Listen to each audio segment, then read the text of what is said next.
My name's Chris. And I'm Kristie. This is the Washing Up Podcast, and it's a weird night because it's Tuesday and we're doing the podcast. Yes, do apologise. I haven't been well. I keep getting fits and bouts, and I'm like, oh, do I go get like a piece of fucking cotton shoved up my nose and down my throat and have all that pleasantness? And also, do you get a COVID test done? And then, look, it's Chrissy's not been well. Also, of course, I really think it's just a sinus infection. Also, of course, on Sunday night we did a bonus podcast with Sarah Claire, which was quite late. Oh, loved it. And it was wonderful and it was fantastic and it literally could have gone for another hour quite easily. If you haven't listened to that one, go back into the archives and have a listen. It's only an hour and 20 minutes. It's an hour and 20 minutes. Chat. It could have been 2. It could have been 3 hours, really. Sarah we could have such kept a going. Delight.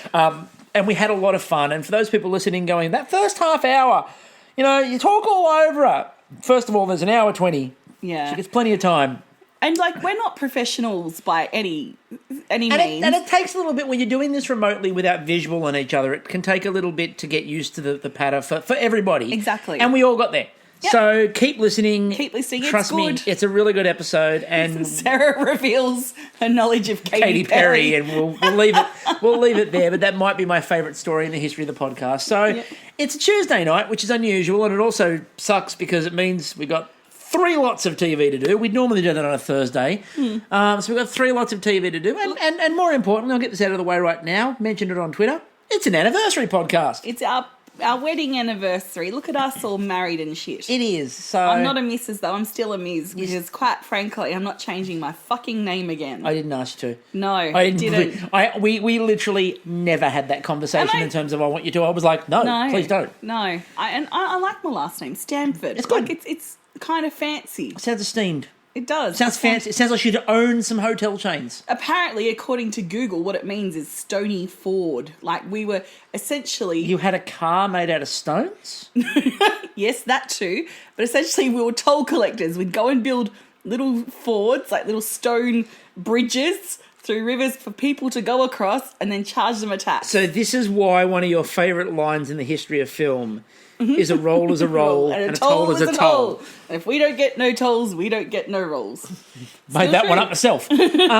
So anyway, let's get on to it because there are people at home, maybe chickens going, this banter sucks. So let's move on with our lives. What also sucks? Bantams. Oh, well done. Look at you. Foul puns. We're smashing the foul tonight. Anyway, let's move on because forget foul. Only good chicken is deep fried and crispy coated. Forget foul. We're going to talk about fish. Oh, yes. So Sunday night, if you can remember that far back, we can, sort of, maybe, possibly. I might have just had to do a bit of a check. Bit of a fever dream. The other way, by the way, of course, to make sure that you remember all of this stuff and what happened, Ben Pobji. Go and check out his recaps, right? There we go. They're fantastic. They're great recaps, and it'll really help you remember what the fuck happened before you maybe do, I don't know, a podcast. Anyway, so we got basically a masterclass that I'm disappointed, first of all, that Harry was not there for. Yep. Because, if anyone would have appreciated it, Harry would have appreciated it. Oh, look, I think Simon did as well, but Harry would have totally... Well, there's a difference. See, there's a bit of a difference. See, Harry would have appreciated it on the grounds of, oh my God, another person working miracles with fish. Yeah. And when we talk about... Not just Jesus. Yeah.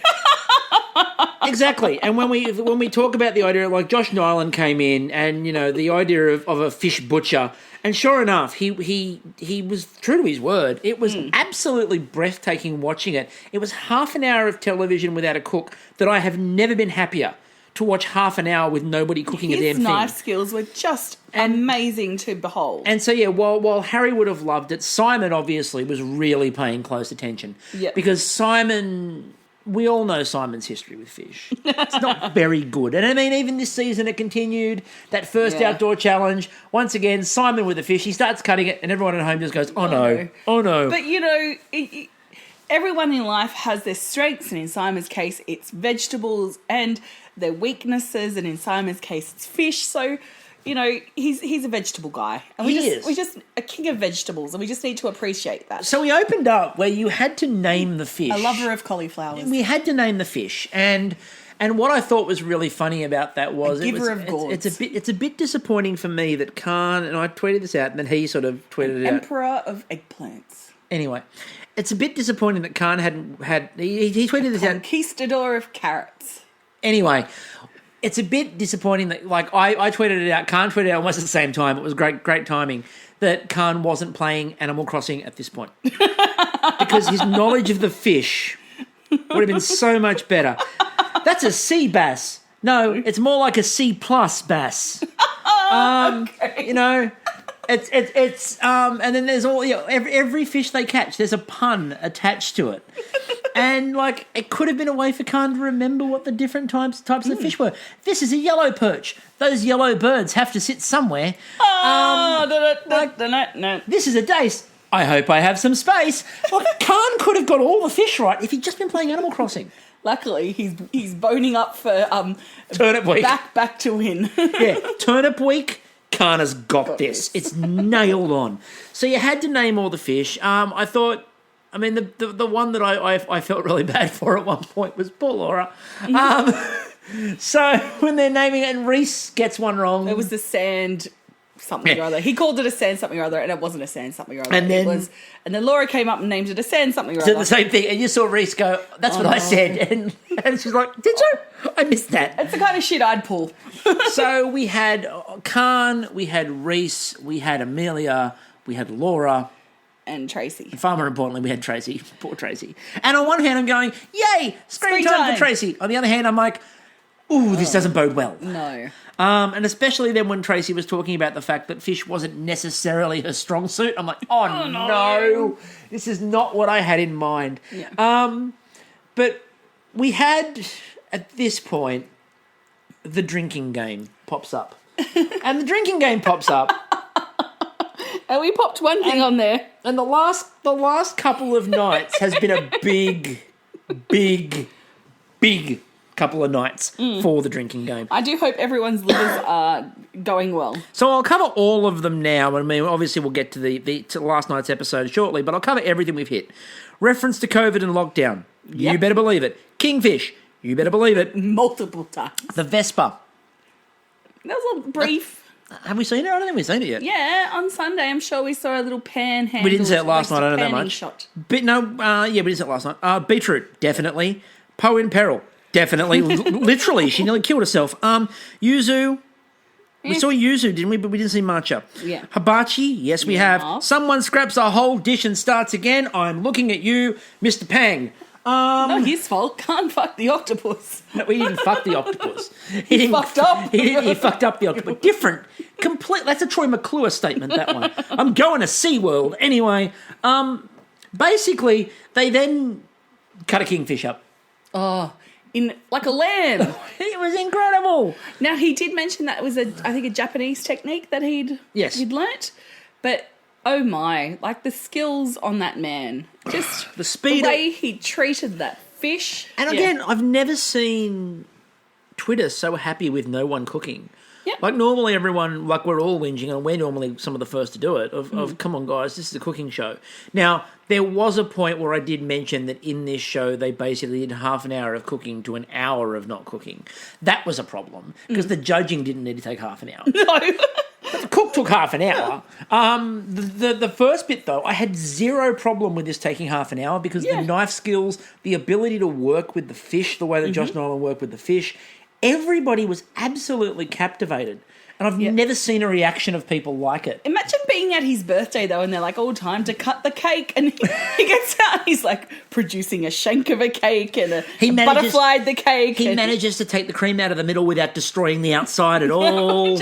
Someone goes, I want a small bit, and they get this like perfect slither. He lays the cake out in component parts completely, and then gets people to come up in order and pick which component part they want to use for their dessert. And he's like, no, you need to eat it all because we cannot waste a single thing. It's head to tail cake eating. No waste whatsoever. I did notice though that they talked about the fact that there's no waste, and I mean he's done things like using the scales and using the eye and those. He said he made the eye into a prawn cracker, for example. Yeah, I mentioned that before. I mean, he turned a fish eye into a prawn. I mean, that's pretty magical. Fish eye into a prawn cracker. Is he modern Jesus? Is this what Jesus is doing now? Like, well, forget loaves and fishes. It's literally fishes into everything else.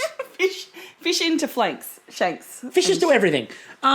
So I loved the way that when they all broke up to their benches and they're getting their ingredients, and some of them were still obviously at a bit of a daze from watching what had just happened to the fish. Now, Reese. I love Reese. Yeah. I love Reese dearly. But when Reese was staring at the tomatoes in a confused way, it gave Andy a chance to be natural Andy for a minute. He's standing there with Josh, and they're looking at him like, what the fuck is he doing? And there was a pause, and then Andy just sort of looks and goes, yep, they are tomatoes. And it was just perfect. Like, I love when any contestant has that zone out. Yeah. It's fantastic. So he just sort of zones out, and is like watching it going, well, you know, are they tomatoes? They might not be tomatoes. And I like the idea that that's Twist Week, fucking with them still. Yeah. They're still, like tonight, Khan talked about reading all 75 steps of Kirsten Tibble's recipe, and I just assumed it was because he was sure it was going to be taken away again. they're traumatized. Yep. You know, it's the David Mitchell bit about, you know, the dog. It's like, you know, it's like the dog, you're hitting us. And then you reach out the hand, it's like, I hit you. No, I'm going to stroke you. You know, it's this crazy idea of like you develop the nervous tick. It's the same thing here with them with recipes now. It's like, they're going to take it away. Reese is like, are these tomatoes? These could be strawberries. They could be blueberries. What the fuck is this? Is it a tomato? Maybe he got into some different herbs in the garden beforehand. No, wrong herbs. Sorry. Look at me just making marijuana jokes for no particular reason. I'm here making jokes about Dave Dobbins' backing band. Anyway, haven't done that much this year. It needs to happen more. What I really want to get into with this episode, because the cook itself was actually not much of anything. Quite quick. There's a couple of things to talk about. Not quick enough for some of the fish, though. There's a couple of things to talk about in the cook. We will mention them. In particular, Devil cutlets. In particular, we'll talk about what happened with Jock and Laura and the cutting it up, and we'll talk about that in a minute. Mm-hmm. But what I want to get into is, because I've had a couple of people ask on Twitter, the edit.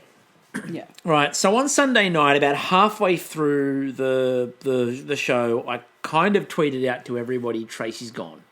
Mm-hmm. And the edit was setting it up so that it was Laura was in danger, that Emilia was in danger. They were setting up that everyone was in danger. Except Tracy. Now, what I wanted to sort of point out to people was how I pick up in the edit who's going home. Mm-hmm. And it's something that a lot of people, if you watch this show a lot, you can quite often pick it up. Mm-hmm. So what happened was, out of absolutely nowhere, there was no reference to anything. Tracy was just going along quite quietly. She's not interacting with the gantry. There's no focus going on anything that she's doing. And they just cut to her bench like she's preparing normally. There is a random call out from the gantry, and it didn't even necessarily sound like it was a live call out. It sounded a little bit like it might have been an overlaid bit of dialogue later on, which was, "Be careful, Trace, make sure you don't overcook that fish." Now, at this point, the fish wasn't even in the pan. There was no threat of her overcooking the fish.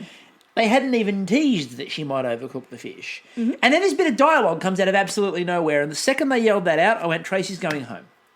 Because it set up the idea in people's minds, just subtly, she's going to overcook this. Yeah. Right? Now, the others, they were making it so overt, smacking you in the face with it. They make this reference and move away from it, and you're like, okay, they're planting the seed in your mind. But then they also add to it, I think it was Jock who questioned the use of the chorizo and the pork fat, and yes. Could that be too overpowering for the fish? Would the blend work? Yeah. And so you had the would the blend work idea, and you couple the would the blend work idea with the idea that she might overcook the fish. She was in trouble.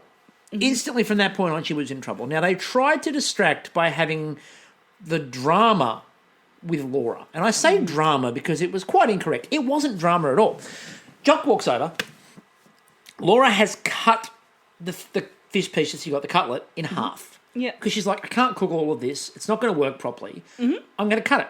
So she cuts it in half. Jock stands there like she has just committed murder. Well, she didn't commit the murder, but she's helping to dispose of the body. Oh, she is 100%. Like, deliciously dispose of the body.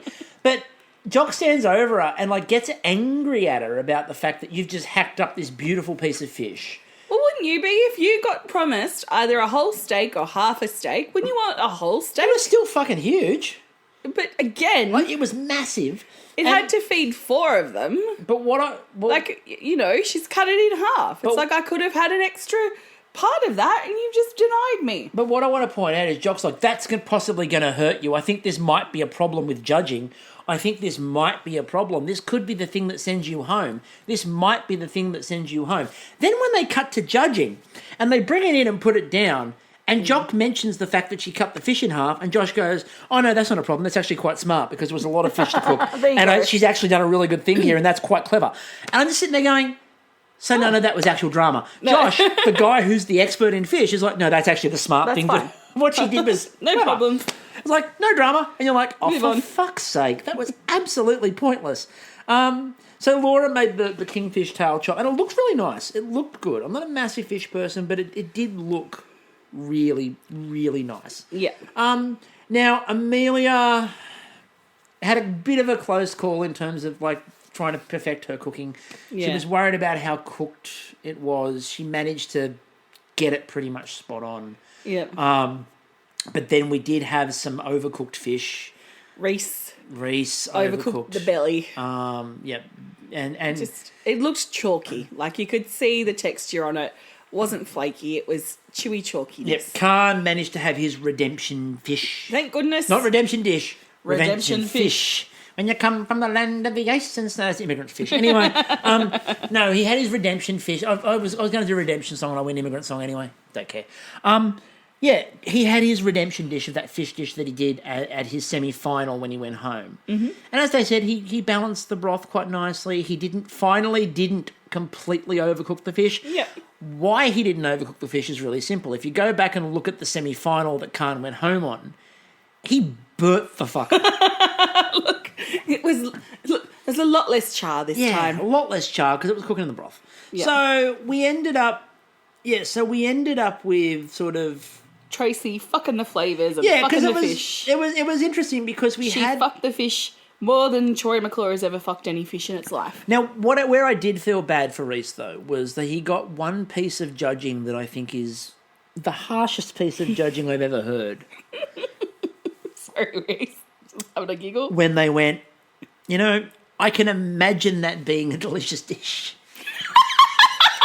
If I just close my eyes and ignore the reality, it would be fucking delicious. Is this how they're going to do the whole, is this the best dish in Masterchef? It's how they're going to do it. It's how they're going to run the series. It. It's how they're going to run the series through COVID. Is they haven't cooked, right? They come up and they describe what they're putting on the plate. I can imagine this dish is the best thing we've ever tasted in the Masterchef kitchen. You go through this week. I'm sorry. Not the best dish. The flavours you've described. I'm sorry, but the flavours you've described are not good, and that is why you are going home. So obviously Reese's dish was not the best dish. It was just a tribute. It was just a tribute. You've got to believe him. Now, it did mean that poor Tracy, unfortunately, gets a bit more screen time, but a bit of her screen time involves going home. Look, to be honest, with the pandemic kicking in, and I think I'm actually in awe of the people who remain, because the pandemic has been difficult on all of us, and being in ISO and in lockdown and stuff, but at least we've had the comforts of home and family. So Tracy, you kind of got that going good for you, and particularly going down to the Barossa. I mean, it sucks for your fucking tourism industry, but if you're going to be stuck anywhere in lockdown, I think the glorious Adelaide countryside could be a pretty good place to get stuck. So, look, I can think of worse places. Yeah, and surely someone came up with home delivery wines. Fuck. They've got to have. If there's Uber Eat the wine. yeah. And if there's no fucking restaurants open, surely the takeaway is going to be spectacular. So Tracy goes home, which was again sad for Tracy. Now, it was sad for us as well. It was sad for the audience. Tracy Ninja time. Well, sad for the audience as well. Now, obviously, that episode we've been pretty fast through that episode, mainly because, to be honest with you, the last half of that I'm like, okay, I got to organise all the stuff for Sarah Claire, and we were a bit focused on the Sarah Claire podcast, so we watched it and we did pay attention to it, but like the cook was nothing, the judging was half an hour, it didn't need to be, they could have done the judging in 10 minutes. Yeah. That's my only complaint about that episode, but the rest of it was fine, and again, any more of Josh breaking down a fish, please, just bring him back every week, just break down another fish. Yep. Like everyone. He can bring back a different fish every night. Tuna next week. He can just work with Simon one-on-one until he gets it right. Exactly. I will pay for Channel 10 to have like a red button channel, which is just Josh showing Simon how to fillet a fish. Just up in the top left-hand corner. It doesn't even need to be a full breakdown of a fish. No. Just a fillet. That's all we're asking for. Look, Simon, and we'll talk a bit more about him obviously tonight, but Simon has grown on us in ways that I didn't anticipate, and I'm really here for it. I just want him to be able to cook a fish. Like, there are so many things that I am a bit cranky about. Is that, one, the edit that they gave Simon last year made him really, like, just not pleasant to watch. And two, the broing that was hardcore going on really did not do any justice for Simon. And then this year, what? Fuck me. Delightful. Like, Simon's now one of my favourite people. Love him. Absolutely. Like tonight, with his sheer joy and delight at making a straw was... like, I only need one. Yeah, and then and then trying a second one and realising it wasn't going to work and going, I only need one? But we'll come to that later because we need to get to last night. So... Yes. Relay. And look, I wonder if they weren't actually preparing to do a relay originally. But the second that COVID hit, they're like, what challenges do we have up our sleeve which don't involve everybody in the kitchen at once? Yep. And the answer is the relay. Quite clever. Quite well done. And kudos to the producers, because within 24 hours... Oh, it would have been a couple of days because they usually film in a gap. But yeah. They've instilled isolation, social distancing, stations for people keeping their hands clean, measures to keep the judges safe and everyone safe, and benches clean and tidy. You know what I mean? Now, Adam Lior talked about the fact that in previous seasons they asked about that, the hand washing stations and stuff like that, and they got told people don't want to see that. So it's good to see they've adapted with the times and gone, yep, no, we need to do that. So that's been good. That's good. So it was interesting because they all got out of the cars and were like, okay, we all know this is the COVID start. Yeah. And they walk in and they stand, and what I love about the way they're standing, it's like you're panning in on the start of a Broadway musical. You know how everyone stands in their spots on stage and like the lights come up and everyone's standing singing about their particular thing that they've got, their I want story. Yeah. I'm just here in the Masterchef kitchen wanting to get my name on a trophy. I'm just here to flog my book. My book is going to show you how to cook. I've got a TV show. Buy my book and buy my book and I've got a TV show. Buy my book and... I'm just here to make art po.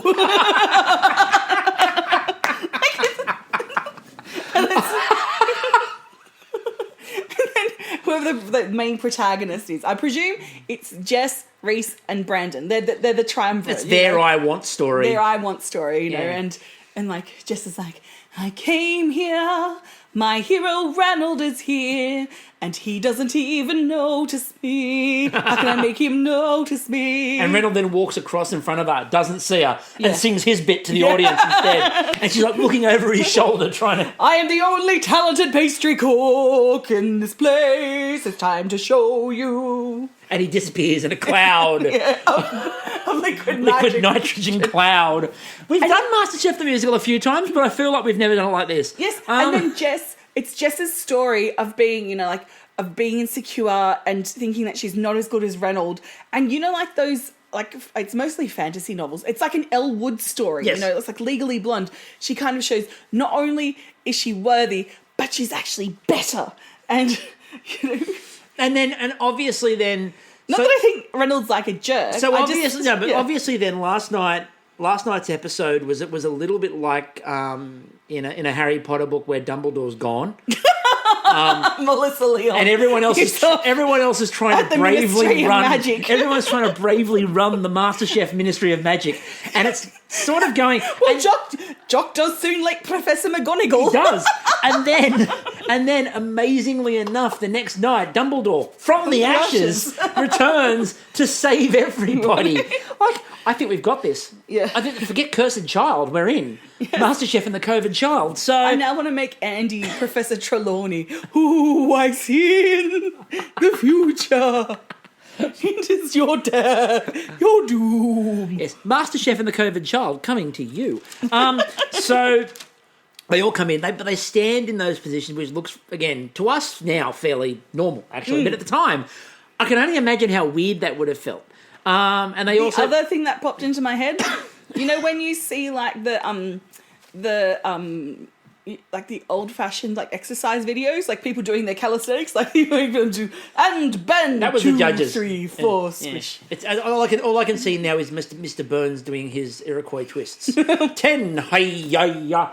Anyway, but no, clearly it's MasterChef and the COVID Child. So we were missing Melissa Leong. As somebody tweeted out last night, she had to go see her back surgeon because she's been carrying the other two judges. Not quite true, but, you know, I'll run with it because she's clearly a queen. As, again, Sarah Claire talked about on the podcast. Listen to Khaleesi. that. She's the fucking Khaleesi of the I don't know MasterChef. if we wanted to be Khaleesi, though, because she, like... Don't burn it all down. Yeah, don't... Spoilers, but yeah. Whoops. Spoilers for anyone still thinking and watching all of Game of Thrones.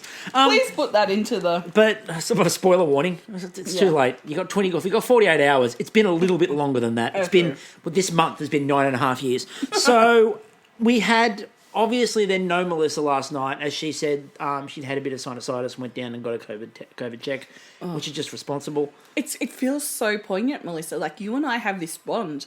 Like, I too am suffering sinusitis, and I'm now going, do I go and get a COVID check? Like, I've been there. Yeah. I've been there. I've had that happen. scrub your nostrils out. I've had my nostrils scrubbed. Anyway, obviously I'm still here. So we got into this. Now, what I loved about this challenge, though, I really, first of all, we've talked about this on the podcast. Yeah.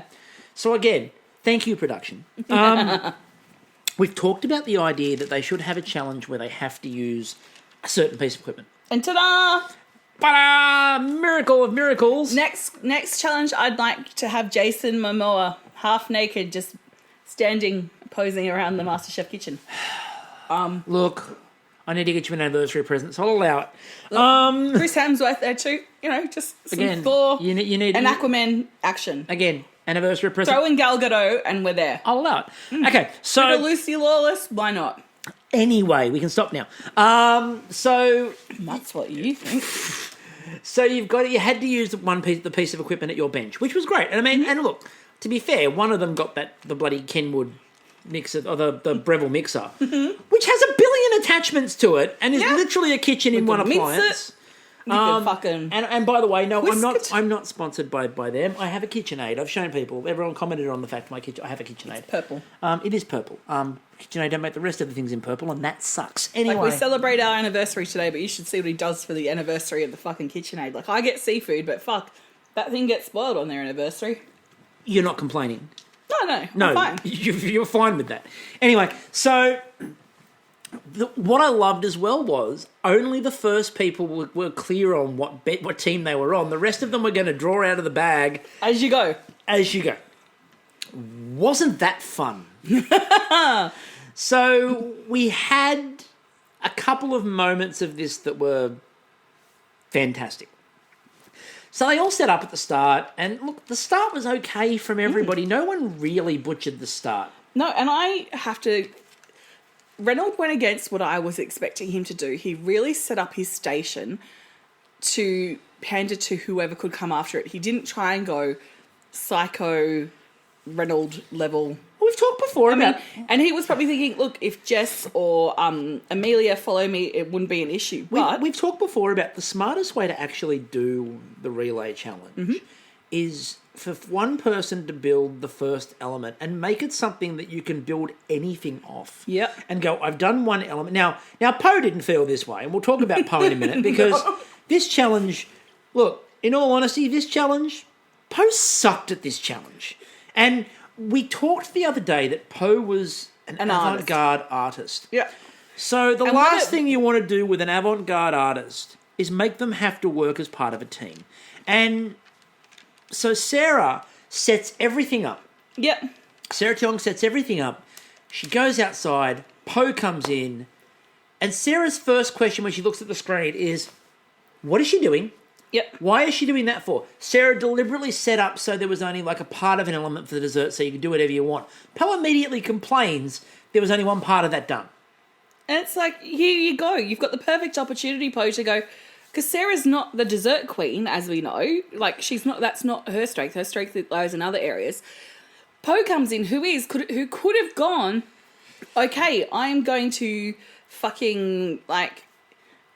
create this amazing element to go with that passion fruit sorbet, was it, or ice cream, whatever Sarah was doing. They had the parsnip puree, they had the passion fruit ice cream, all these things. Mm-hmm. And it made no sense, like, because like Sarah set it up, and then Poe comes in, and first of all, cuts her finger. Yep. Like, decides to bleed everywhere. Bleeds everywhere, then gets confused and goes around in a circle for a bit. And it was really funny because about halfway through the cook, Poe worked out that she'd fucked up. Yep. And spent the second half of the cook just going, well, this is shit. Because she put the cauliflower into roast, and as we found out, the cauliflower was over-roasted. She burnt the puree, the parsnips. The parsnips, which was the main thing that they needed to put through the blender, which was their, whatchamacallit, their machine. Their machine. Nothing was done for the element for the dessert, which could have been her using her strength. Like, if she'd have just, for a moment, gone, okay, I don't need to touch the cauliflower, I don't need to do anything with that because they'll cook quickly, I'll do an element for this. Yep. It would have been fine, but instead, she went into her art mind. Poe needs time, and 20 minutes is not a long time in Poe world. Especially when Poe hasn't had the original concept. Yeah. When she's following from somebody else, she needs time to grasp what the concept is and work with it. And by the time Poe started to grasp the concept, it was done. Mm-hmm. And like my favourite tweet of the night was from Davey0511 on Twitter, who had Poe handing over to Jess. And it was just from SpongeBob. And it was, what's his name, having nailed a board to his forehead. Yep. Like... Now... Yeah, it's and going, is this correct? Yeah, but the thing was that Poe said straight up, walked outside, looked at Sarah, and goes, "I am so sorry, I was shit." And that's what I do. And they couldn't hug. Like, there was no physical reassurance there. This is what I do like about Poe. Yeah, is that when Poe has done something that's shit, she'll admit it. She doesn't defend it. Poe goes, "That was fucked," and I'm sorry. Like. She's like, and all she did was kept on walking around going to Sarah, I feel really bad. I want to give you a hug and apologise, but I'm not allowed to touch you. Now, let's set this up. Let's pause on that. Go over to Emilia, who's come onto the Greens team to follow on from Simon, and Simon is going, yes, because Emilia is just getting in there and smashing it out, right? Just building on what Simon has put down. He's put down, like, he's got the octopus in the pressure cooker. Yep. He's got... It's all set. It's all ready to go. Emilia's built on it. And you've got the pastry, of course, because he made the galette. So what about the galette? The other thing I want to point out here, because people on Twitter were questioning, who fucked up Reynolds' parfait? Like, who pulled it out too early? Reynolds put it in, and he said, I've got 80 minutes, it should set, which to the layperson sounds pretty fucking reasonable. We'll come back to that in a minute, because we've got to talk about that in a moment as the only what the fuck Twitter moment. Yeah. So we'll come back to that. But... the thing that Simon did that was absolutely fucking perfect was the blueberry galette idea. Oh my God. Which God. was so fucking good. Like, fucking done, Simon. Like, it was amazing. And as they said to him in the judging, I don't know how you did that pastry in that time, but I would like the recipe, please. Yeah. That galette was really what got them the winner overall in the end. So you've got Simon sets all that up, and it's fantastic, and it's brilliant. It's perfect. Everything looks brilliant. Then Emilia comes in, and it's set, and it's great. And it's perfect, and it's fantastic. Then along came Khan. Hurricane Khan hits. And Amelia's like, Khan goes, what else has to happen? And she goes, the octopus has to go on the grill. Not now. The last person after you does that. Yep, very clear. Khan said later on Twitter what he heard was the last person does that. He forgot there were 4 people and thought at one point, He was last. There we go. So he Just threw stress the there. gnocchi onto the grill. And Emilia walks outside and they're standing together, her and Simon. And Simon's like, what is he? What? Get it off the grill. And Emilia's, get it off the grill. And Khan's like, I'm just grilling the octopus. Let's just put some more oil on that and more heat. And you could just see Simon and Emilia outside going, what has he done?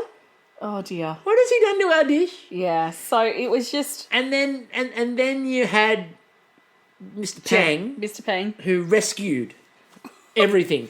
Came in, and like his prawns were overcooked, unfortunately, but But they were better than the octopus that was a tire. Because Khan got outside and went, oh shit, take it off the grill, which was hilarious. That was my favourite part of the whole challenge. Yeah. Because Khan walks outside, looks, realises what's happened with the gnocchi, and yells at the screen, take it off the grill. but I don't know if it was the edit or not.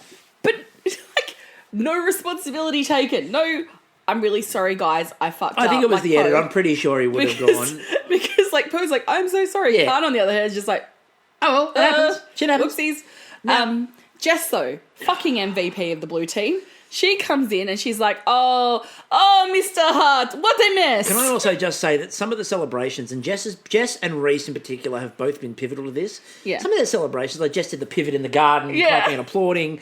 The Reese's team then did the whole, they were jumping up and down with the waving the fist. It was so cool. Yeah. All the celebrations have been really good. The hugging, the bowing. virtual hug has been sensational. Yeah.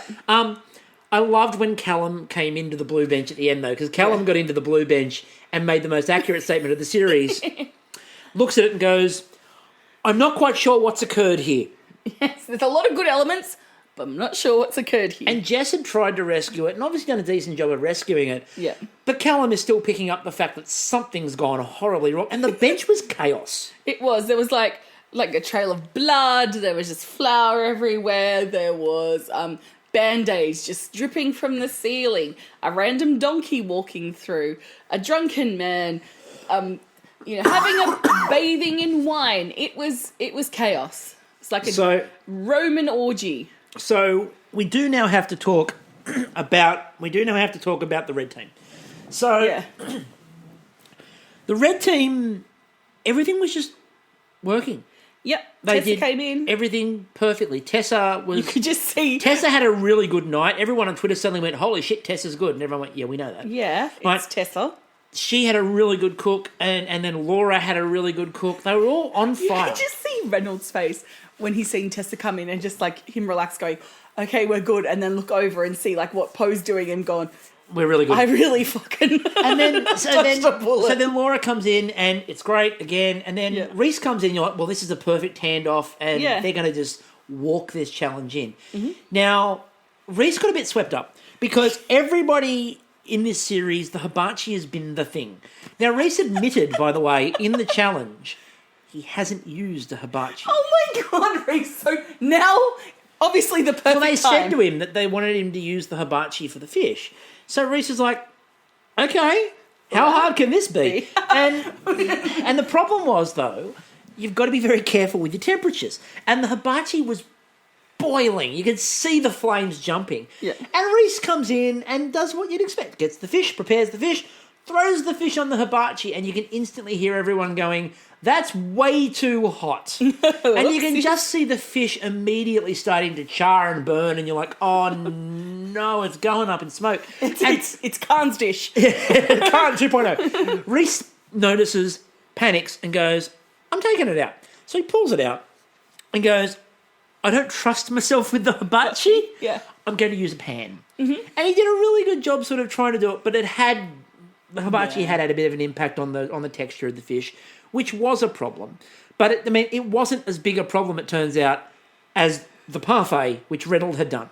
Yeah, and Which didn't set. Reese, and by the way, people who said, oh, Reese stuffed that up by taking it out, if you watch what Reese did, Yep. he went to the fridge, he took it out, he looked at it and went, this is not close. He opened the blast chiller And put that and he in there. threw it in the blast chiller to try to make it set. Yep. So for people looking and going, well, Reese Did the right tried thing. to rescue the parfait and make it set. Yep.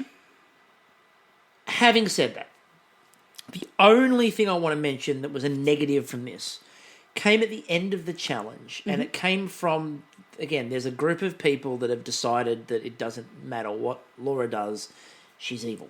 We talked about this. I mean, it was all over the media the other day when they were talking about Laura and the reactions to Sarah Claire and Sarah Tiong after that challenge. Sarah Claire's been on public record saying that there wasn't a problem.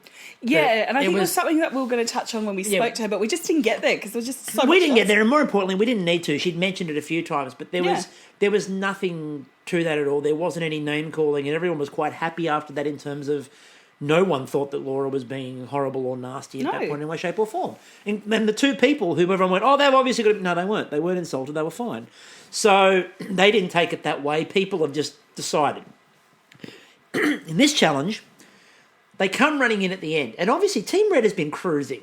Yep. And so they come running in and everyone's like, yeah, well done, we got there. And they come running in, and Laura, in a way that you would do to your friends when something's happening and something goes a bit wrong, what did you do to the fish? And it wasn't said in a nasty, what did you do? It wasn't malicious, it wasn't nasty, it wasn't joking. Reese, what did you do to the fish? Yeah. And everyone had a bit of a laugh, and Twitter went, how nasty and snarky is she? Oh my God. She's horrible. I'm like, tone is everything. Tone. Oh my Listen God. to the tone of the damn thing and stop just looking for vindictive comments to make. Right? It's bitchy and just fucking drop it. We're better than this. And We are you know so what? much better. I actually don't think those people listen to our podcast. So what? We're preaching to the choir. We are preaching to the choir. We're preaching to the choir We are. here. And what a choir we have. We what have a a choir wonderful- of voices. They like wished us happy anniversary. They did. just you're sweethearts and we fucking love you. So what I enjoyed about this was they announced at the start, although if you watch Twitter, not many people paid attention to this, they announced at the start that no one was going to elimination, that they were actually going to go into a cook-off for immunity. Yeah. And that they were basically, they didn't say this, but what they were doing was they were catching up on the fact they had to send somebody out of the competition. Someone left, and we don't know who that was. Someone left, and so they needed to catch up the fact that they couldn't get one person out early. So we're only sending one person home this week. We're having a magical week of happiness. So we're competing for immunity twice this week. So we get to tonight. Sorry. Well, we've got to finish last night. Okay, We haven't finished last night yet. Finish last night, so we get on to the joy that was tonight. So the thing was that it was a cook-off for the winning team to go through to an immunity challenge. Yeah. So, like, it wasn't malicious anything in there because no one was being nasty about, now we're going to elimination. It was like, it's if shit, it happens. Yeah. I loved the hugs. I loved the air hugs. I thought it was really cool. And again, I liked the general energy of it. I thought was really good. Yeah. Especially given that it was their first cook in COVID conditions. Absolutely. I thought they did amazingly well. Which brings us to tonight. Oh my gosh. So we get, first things first, Melissa is back with amazing earrings. And again, someone on Twitter said that they'd like to have the Who Dresses Melissa and where she got her earrings from in the opening credits so we can get our online shopping done. Well done. Brilliant idea. Secondly, it is a pressure test for fucking immunity. It is glorious. It's fantastic. It's I want to see this more often.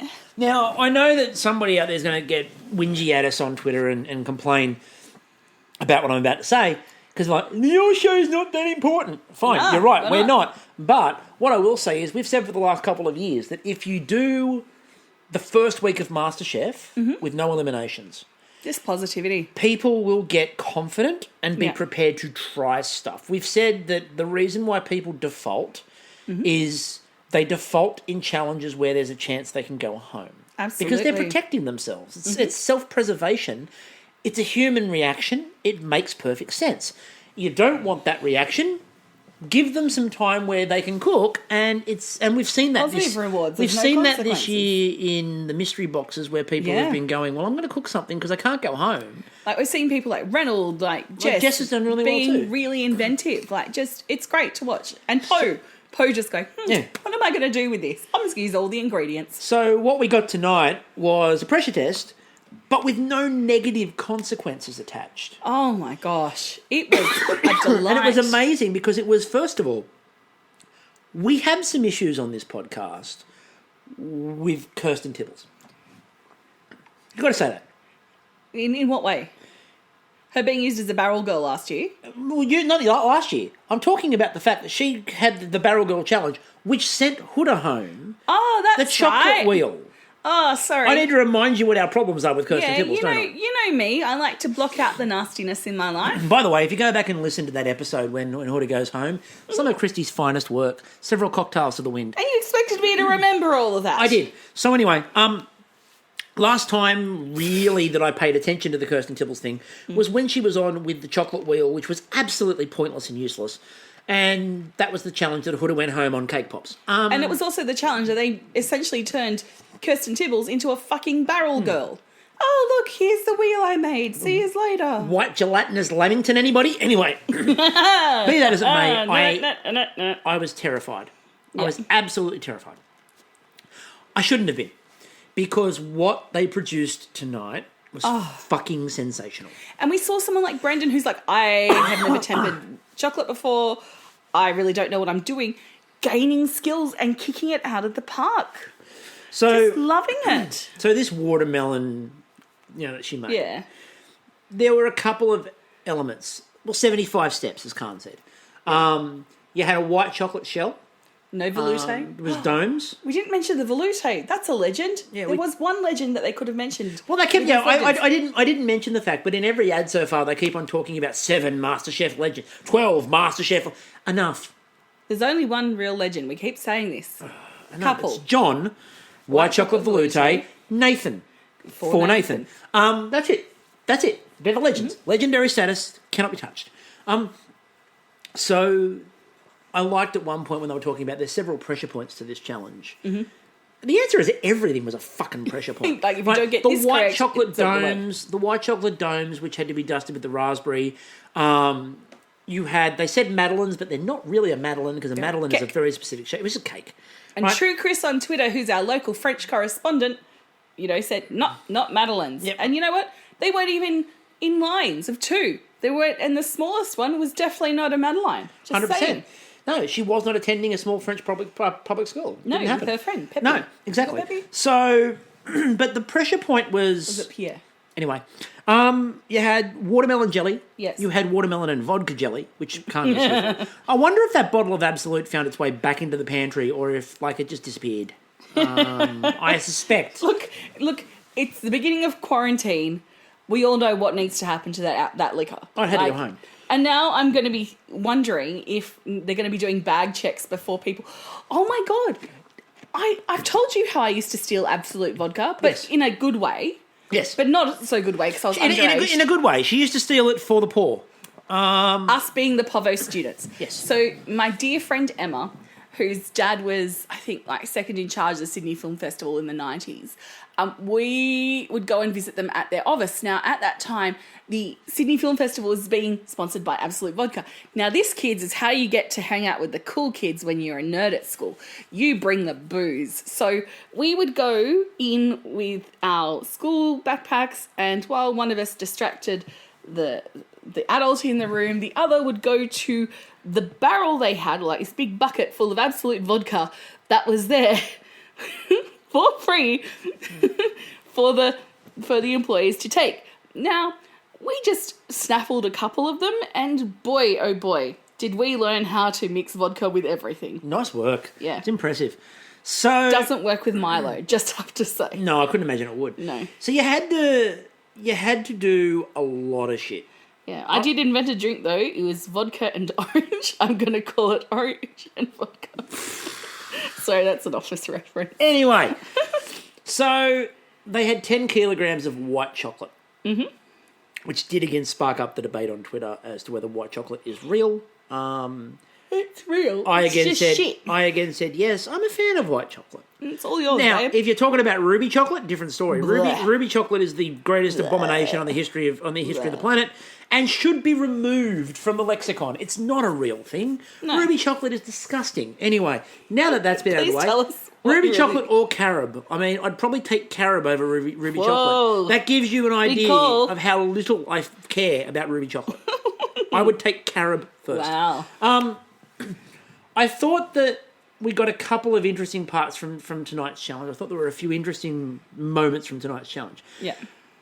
I thought that Simon showed a fair bit of skill for someone who's not really known for dessert.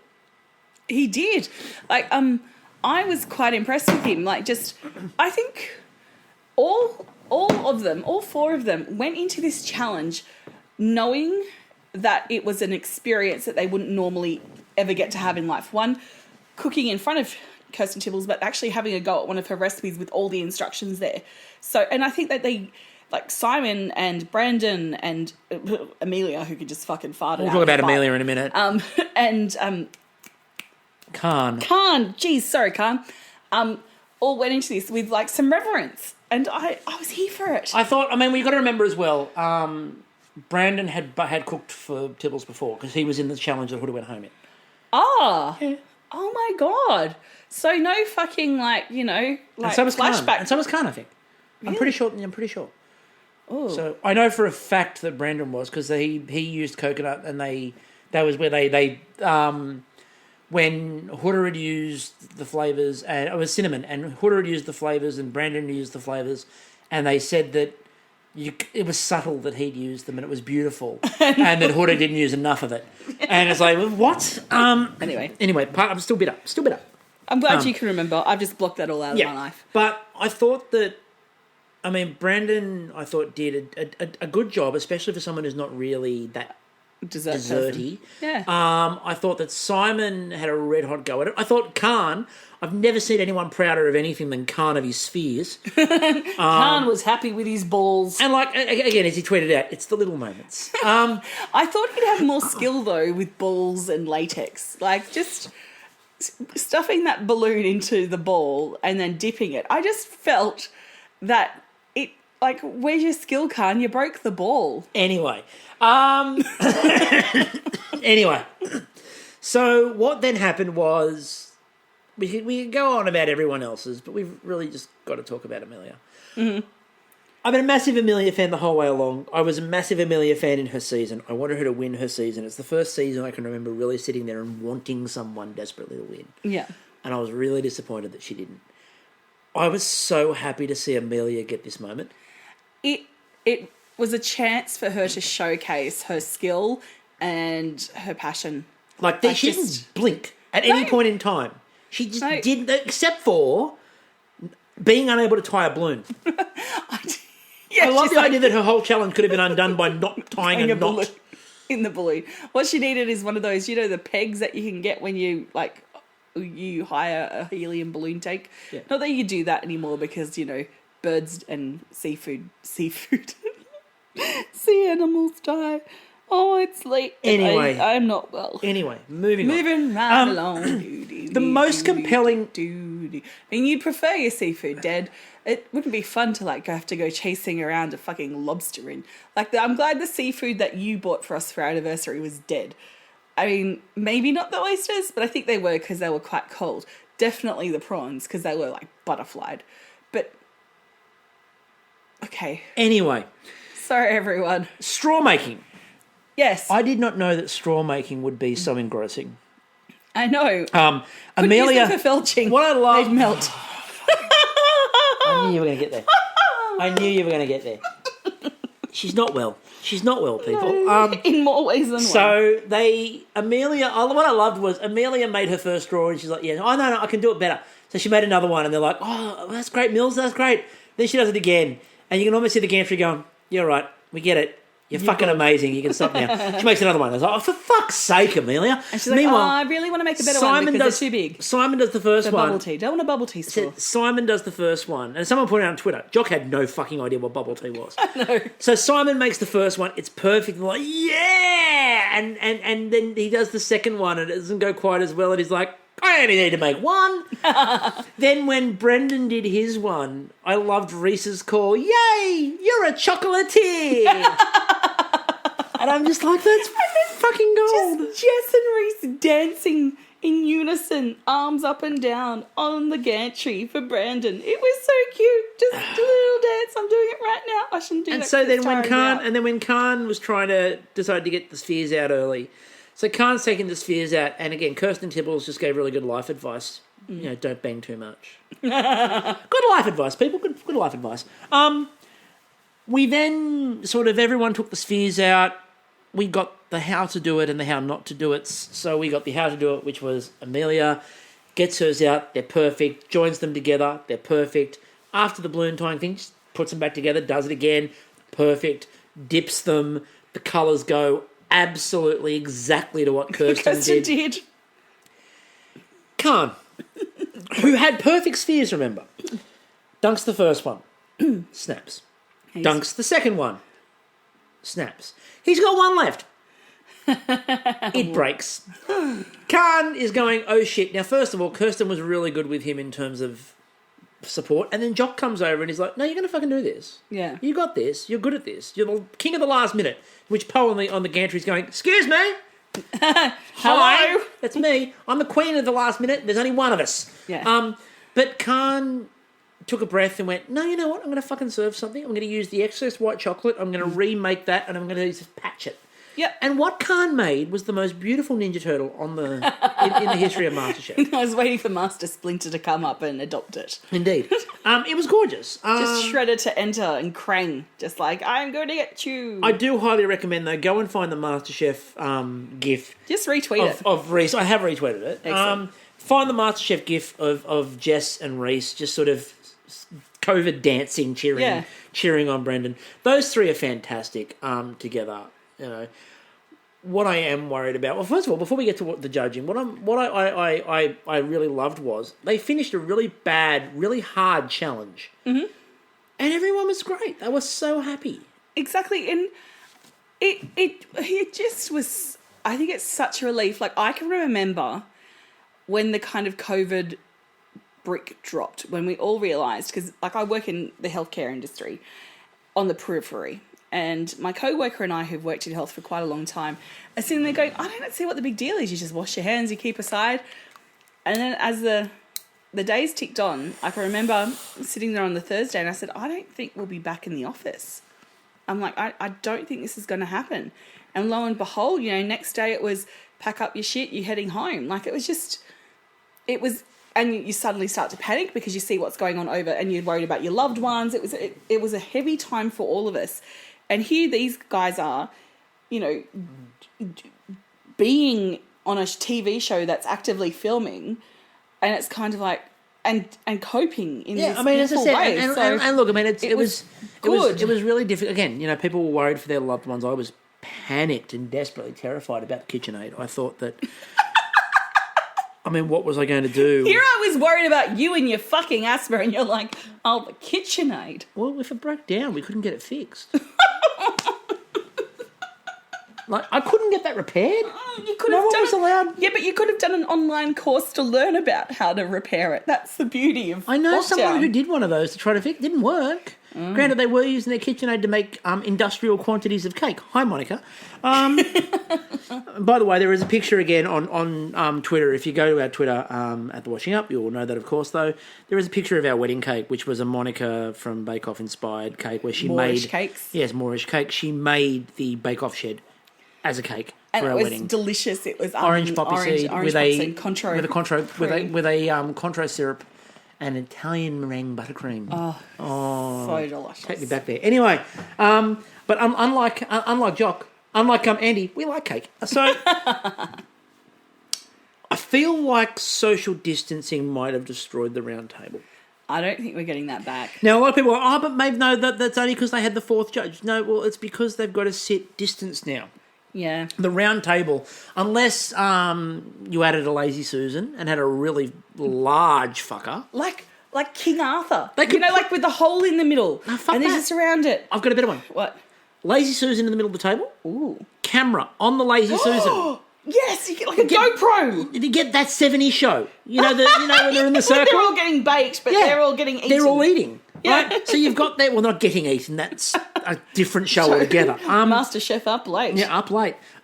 With hot dogs. I would like the idea of that. A lazy Susan in the middle with a camera on it. They can go around the judge's faces. They can be great. Andy would indeed be the Kelso. But what I'm going to have a restaurant where I'm not going to have a menu. I'm just going to have specials. So when someone says to me, Kelso, what's the special? My response is going to be everything. That's Andy. I am loving the little bits of real Andy that we're getting to see. Like, it's just... Look, I felt so bad. refreshing. I very rarely feel bad for him. But tonight, When after everyone's Amelia's dish gets judged, and like Kirsten Tibbles is like, that's absolutely perfect. I can't find a single fault with that. Melissa waxes lyrical about the skill and the technique, and God, she's impressive. Jock's like, I could not be more impressed. This is wonderful. And they then cut to poor Andy, who goes, yeah. Yeah. It's like, what else can I say that hasn't already been said? He had nothing else. It's like when you go around a class and you're asking a classroom for answers, and you're like, "What's your answer for question 1?" Yep. What do you got to? And the third kid just goes, "What they said." Yeah. Like, and you're like, I know for a fact you didn't answer the question, but I can't really fault you for that answer because there's probably nothing else to say. So when they checked the others, like the thing I did like was they were positive about all of them, even the ones that didn't work. They were still positive about it. Like they found something in every single dish. Yeah. They talked about the fact that the inside of Khan's was quite good, even if the outside didn't look very good. Yeah. They talked about the fact that Brendan had achieved a lot with his from someone who wasn't confident in that. They talked about the fact that Simon had done an amazing job on parts of his as well, even if the chocolate was a little bit too thick on his. Yeah, and what I loved about the judges, they're like, you know what? We know who the winner is. It's a clear winner. And then they get up to the judging, and Jock's like, look, we're not going to talk about what you did really well and or what you did, the things you didn't do so well, because, you know, you all did amazing. Yeah. And they went, we had a clear winner, and everyone just looked at Emilia. Which I love. And like, Khan's look was great, because Khan's next one, they go, we had a clear winner, and Khan just turns his head and stares at Emilia. Like, you? So Emilia wins and gets immunity. So Ta-da! Tomorrow night is going to be the pictures one. So it's the pictures from home in the mystery box and something from your heart, which I can imagine with COVID probably had a bit more of an effect than it normally would have. I know. I would like them to have to use the photo in the cook. I want them to actually have to use hearts. Like, you know. Chicken hearts. This is about We talked about them the other night with Sarah Claire. Like chicken hearts. You can have like different hearts from different animals there. Artichoke hearts. Simon's there for it. Simon's ready. So that'll be the rest of this week. So the rest of this week, obviously, on Thursday night we'll have the podcast, and we'll only have to cover 2 episodes. Yeah. So Aren't you glad I'm sick? Like, it helps. Not really. Not really glad you're sick, but thank you for struggling through this one. You're And thank you for welcome. bravely battling. I need to go and take some more paracetamol. You do need to take some more paracetamol, and you do need to go and rest. So with that, thank you very much again for listening. If you haven't listened to the Sarah Claire episode, please go and listen to it. It was so much fun. And who knows, if it goes really well, which, it has been going really well so far, might be able to do a few more of these with a few more people. You never quite know your luck. Never quite know your luck in a big city. Anyway, until Thursday night, I'm still Chris. And I'm still Kristie. We'll catch you all later. You're a chocolatier.